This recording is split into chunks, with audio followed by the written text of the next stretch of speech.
Welcome to குட்டி ஜோஃபினா computer knowledge. இந்த வீடியோவில் நம்ம என்ன பார்க்க போகிறோன்னா, மைக்ரோசாஃப்ட் எக்ஸலில் ஜஸ்ட்டு ஒன் கிளிக்லேயே டேட் வந்து எப்படி ஃபில் பண்ணுறது, அதே வந்து மந்த் வந்து எப்படி ஃபில் பண்ணுறது, இயரை வந்து எப்படி வந்து ஃபில் பண்ணுறது, வீக் டேஸை வந்து எப்படி ஃபில் பண்ணுறது, இதெல்லாம் ஒன் கிளிக்லேயே வந்து ஃபில் பண்ணுறது எப்படி அப்படின்றதான் இந்த வீடியோவில் நம்ம பார்க்க போகிறோம். இதுக்கு ஃபஸ்ட்டு ஒரு எக்ஸாம்பிளுக்கு உனக்கு டேட் வந்து இங்கே வந்து மென்ஷன் பண்ணிக்கிறேன். ஃபஸ்ட்டு அந்த மந்த்து, அடுத்த டேட்டு, அடுத்தது இயர். இப்போ உங்கள் விருப்பப்படி வந்து எந்த இயரு எந்த மந்த் வேணுமோ அதை வந்து நீங்கள் சேஞ்ச் பண்ணிக்கலாம். நான் first month first date 2024 year வந்து நான் இங்கே வந்து டைப் பண்ணியிருக்கேன்.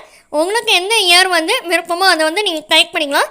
டைப் பண்ணிவிட்டு இப்போ லெஃப்ட் மவுஸ் பட்டனை வந்து லாங் ப்ரெஸ் பண்ணிவிட்டு அப்படியே கீழே ட்ராக் பண்ணிக்கிட்டே வந்தீங்கன்னா ஃபுல்லாக வந்து டேட் வந்து ஃபில் ஆகிடும்.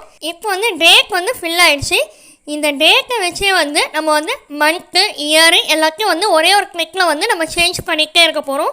இதுக்கு பார்த்திங்கன்னா கீழே ஒரு குட்டியாக ஒரு பாக்ஸ் தெரியுதுல, அதை வந்து கிளிக் பண்ணிக்கோங்க. கிளிக் பண்ணிவிட்டு ஃபஸ்ட்டு வந்து ஃபில் டேட்டுன்னு இருக்குல்ல, அதை வந்து கிளிக் பண்ணிக்கோங்க. ஆல்ரெடி வந்து நமக்கு வந்து டேட் வந்து ஃபில் பண்ணி தான் இருக்குது. ஜஸ்ட் ஒரு எக்ஸாம்பிளுக்கு தான் அதை வந்து உங்களுக்கு வந்து சொல்லி கொடுத்துங்க. அடுத்து வந்து ஃபில் வீக் டேஸ்ன்னு இருக்குல்ல, இப்போ அதை வந்து கிளிக் பண்ணிக்கிங்கன்னா இப்போ இங்கே வந்து வீக் டேஸுன்னு நம்ம கொடுக்கறதுனால Sunday, Monday, Tuesday, Wednesday, Thursday, Friday மட்டும் வந்து இங்கே வந்து டிஸ்பிளே ஆகிருக்கு. அதே சாட்டர்டே, சண்டே வந்து வீக்கெண்ட் டேஸ் மட்டும் வந்து கேன்சல் ஆகிருக்கு பாருங்கள். இப்போ ஃபஸ்ட்டு இருக்கிறது மந்த்து, நெக்ஸ்ட் இருக்கிறது தான் டேட்டு. இப்போ 1 2 3 4 5 வரைக்கும் இருக்குது. 6 7 வந்து வீக்கெண்டுன்றனால கேன்சல் ஆகிருக்கு. அதே போல் வந்து 8 9 10 11 12 வரைக்கும் 5 டேஸ் இருக்குது. அதுவே 13 14 வந்து அங்கே வந்து கேன்சல் ஆகிருக்கு.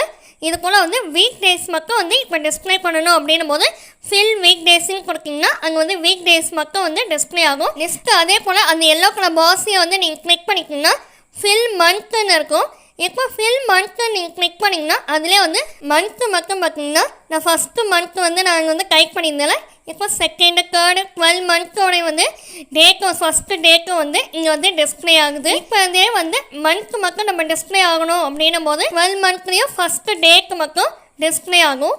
இப்போ அடுத்தது வந்து இயரை வந்து எப்படி சேஞ்ச் பண்ணலான்னு பார்த்தீங்கன்னா அதே போல் அந்த எல்லோ கலர் பாக்ஸ் வந்து கிளிக் பண்ணிவிட்டு ஃபில் இயருன்னு இருக்குல்ல, அதை வந்து கிளிக் பண்ணிக்கிங்கன்னா நமக்கு இப்போ வந்து இயர் வந்து சேஞ்ச் ஆகி டிஸ்பிளே ஆகும். இப்போ 24ன்னு நம்ம வந்து இயர் கொடுத்ததால இப்போ நெக்ஸ்ட் இயர் 25லேருந்து எவ்வளோ இயர்ஸ் வந்து நம்ம வேணுமோ அதை வந்து டிஸ்பிளே பண்ணணும். ஃப்ரெண்ட்ஸ், இது வந்து நம்ம வந்து ஸ்டார்டிங்கில் எவ்வளோ தூரம் வந்து நம்ம ட்ராக் பண்ணி வந்து ஃபில் பண்ணி வச்சுருக்கோமோ அதுக்கேற்ற மாதிரி வந்து இயரு, மந்த்து இதெல்லாம் வந்து நம்ம வந்து சேஞ்ச் பண்ணிக்க முடியும். இப்போ நான் வந்து ஒரு எக்ஸாம்பிளுக்காக ஃபஸ்ட்டு 12 செல்ஸில் மட்டும் வந்து ஃபில் பண்ணி வச்சுருக்கேன் டேட்டு.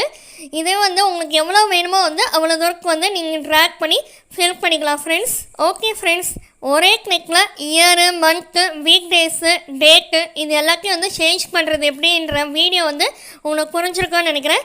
இந்த வீடியோ பிடிச்சிருந்துச்சுன்னா லைக் பண்ணிக்கோங்க, உங்கள் ஃப்ரெண்ட்ஸ்க்கும் ஷேர் பண்ணிக்கோங்க, சப்ஸ்கிரைப் பண்ணிக்கோங்க. Thank you for watching. Have a nice day.